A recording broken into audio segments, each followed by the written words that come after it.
All right, everybody, we are back at it with more linebackers, and we are moving right along here to a guy that I highlighted a little bit during the season. I talked about him a decent amount, but he was also a late bloomer. I didn't really have him on my radar until near the end of the year. Tyron Hopper of Missouri. So Tyron Hopper, 23 years old when the season starts, 6'2", 231 pounds, so starting to get on the smaller side, but not critically so. Not anymore. 231's fine for a modern linebacker. 31 and 3/8 inches arms, 8 and 7/8 inch hands. So little bit short, little bit small, but it's not as important for a linebacker to have small hands. You care about it, but you don't want to put too much into it. Didn't do anything at the combine. Big board. CBS loves him and has him in the top 100. ESPN and PFF are more reasonable. They have him in the sixth. The aggregate has him in the fifth, which I imagine something like that's going to happen. The production fell off pretty badly in 2023. I think he missed a couple games as well. 55 tackles, 6 for loss, 3 sacks, 51.5 PFF grade, which is pretty much bad, right? 51.5, that's just a bad grade. And the year before, you can see how much more he produced. 13 and a half tackles for loss, that's more than one a game. 2.5 sacks, a pick, 4 passes defensed, 77.5 PFF grade. So pretty much any way you want to slice it, he was better in 2022. He was just a more effective player in 2022. So didn't have the momentum building 2023 that he would have liked. And now we're just left to evaluate what we have. So what I can say in the positive for Hopper is on the field, he moves with explosive agility. So we didn't see it in the testing scores because he didn't test, but he has explosive agility ability. He covers ground fast. So it does seem like he is an upper level athlete in theory, at least. At least he looks like one on a football field, which is what matters. He maneuvers through the wash quickly and cleanly. He can get through traffic, no problem. Maneuvers his way to the ball through the blockers. He's a hard hitter as well, hits with a lot of force. He's capable of taking on blockers effectively as well. So if he needs to just, hold the edge, or if he needs to clog the hole so somebody else can make the play, he's pretty good at that. His short area quickness and acceleration are also above average, which makes it easier to wrangle up the ball carrier. It's a situation where you can get caught in a bad situation and make up for it because your ability to quickly get up to top speed is better than most. So a lot of good stuff about Tyron Hopper as a player. There are, of course, some negatives here, and they are potentially of the nature that are going to limit him in the pros to a part-time role. Mainly the coverage busts. He's not very good in coverage. He's got a lot of coverage busts in his tape. And while he is, in some ways, a fundamentally sound player in his run defense, he does occasionally try to go for a big decleater, and he misses the tackle because of it. He's a little overly aggressive in that regard.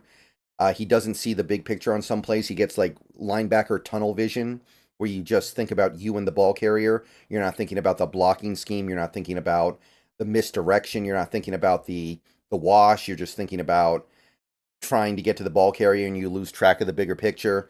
And he doesn't trigger downhill fast enough for my liking. I like somebody who makes a little bit sharper decisions when he decides to go. When you got to go, you got to go. So he's talented. He's athletic. It's just, what about the mental stuff? Is he going to be able to get over his obsession with landing the big hit? What about the coverage busts? So the fact that he's going to be 23 when the season starts has me a little less optimistic about Hopper. So I'd say fifth round. I like the guys who are younger who need to clean up the mental part of their game. It's more likely they'll be able to. Okay, next guy is going to be Jaylan Ford of the Texas Longhorns. 22 years old when the season starts, 6'2", 240 pounds, which I thought this guy was going to be lighter. So 240 is a big deal for Jaylan Ford. Very happy that he weighed in like that. 31 and 3/4 inch arms, 9.5 inch hands. CBS and ESPN have him around the fourth round. PFF has him in the sixth. Mock Draft Database has him around the fifth round. Seems reasonable to me. Been very productive on that Longhorns defense the last 2 seasons. 220 total tackles, 20 and a half for loss, 3 sacks, 6 interceptions, and 2 passes defensed, 4 forced fumbles. So he's been a big time playmaker for that defense. PFF grades have been solid, not extraordinary, but fairly solid. So Jaylan Ford has actually become a guy that I've become pretty interested in. He's got a lot that I like. He's got a lot that I feel like is necessary. Fundamentally sound when he's attacking the run. He doesn't overrun the play. He's not overly aggressive, but he's just fundamental in rallying to the football and getting the ball carrier down. He's really good in man coverage. He has the athletic ability to keep up in man coverage. He has the reactive athleticism. He has the awareness to be good in man coverage, and he's also really good in zone. He's a great cover linebacker, and that will probably be his ultimate niche at the NFL level. He'll be a great late down, passing down linebacker. He's a good tackler overall, not extraordinary, but he's good. He's a big time playmaker in coverage. 6 interceptions across 2 years in college for a linebacker is great. You don't see that all that often. And he's big enough to actually take on blockers. And I'll say this, when I was looking at Jaylan Ford initially, looking at him, just the way he looks on the football field, I thought he was going to be smaller than this, but he really doesn't play like he's small, and he's not that small in actuality. So I like a lot of stuff that Jaylan Ford is bringing to the table in that regard. Now, some of the areas where maybe he falls a little bit short, instincts. He doesn't have the linebacker instincts that you would like when he's diagnosing a play pre-snap or during the snap. His shed game doesn't cut it when a blocker gets on him, so he'll take on the blocker, he'll fill the gap, he'll set the edge, but in terms of actually shedding the blocker, it's not so great.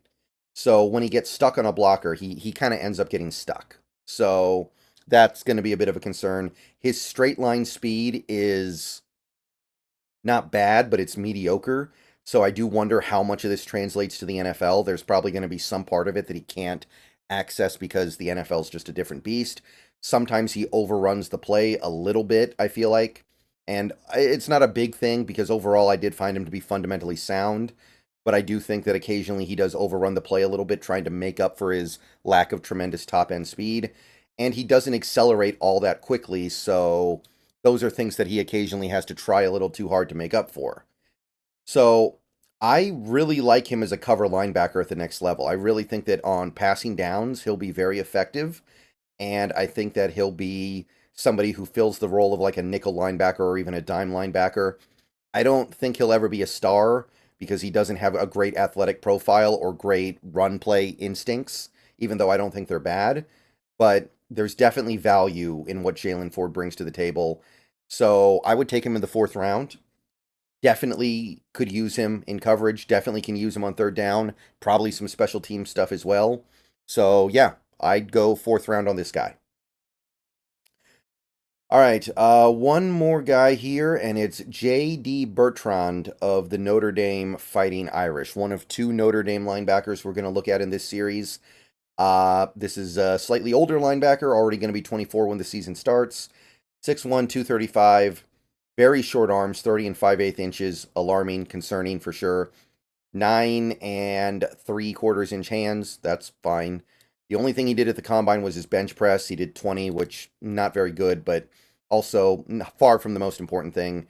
PFF says 5th round, CBS says 7th round. Mock draft database is going more like 6th round or so. Seems realistic to me personally. The production over the last 2 years has been good. It doesn't stand out the way some of these guys do, but he's competing for tackles with Luafu, so it's what you would expect. He's made 16 tackles for loss over the last 2 years, so he is a backfield playmaker. And he's got 4.5 sacks and 8 passes defensed and good PFF grades, so good player.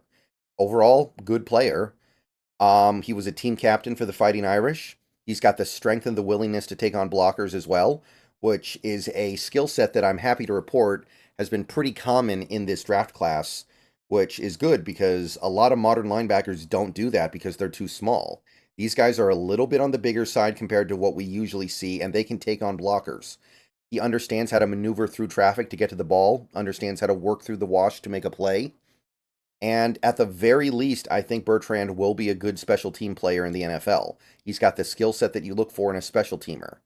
So if we're trying to rebuild our special teams unit a little bit with Harbaugh, then Bertrand would be a nice addition to that group. Now, his Athletic profile, there's a reason why he didn't test that much at the combine. He doesn't have top end speed that's very good. His athletic profile is forgettable. He's definitely somebody who comes through more on effort and knowledge than he does the ability to just outrun or outmuscle or out physical his opponent with the great athleticism. I don't know if he's going to be much of a linebacker on defense at the NFL level. He takes bad angles as well, so that's an area where he's not even maximizing his limited athletic profile. He doesn't shed his blocks very well. He's not very good at getting off blockers once he gets on them, even though he's good at taking them on. And he doesn't cover a lot of ground. He's not a sideline to sideline defender. So Bertrand leaves a lot to be desired. Low ceiling. He's a low ceiling player.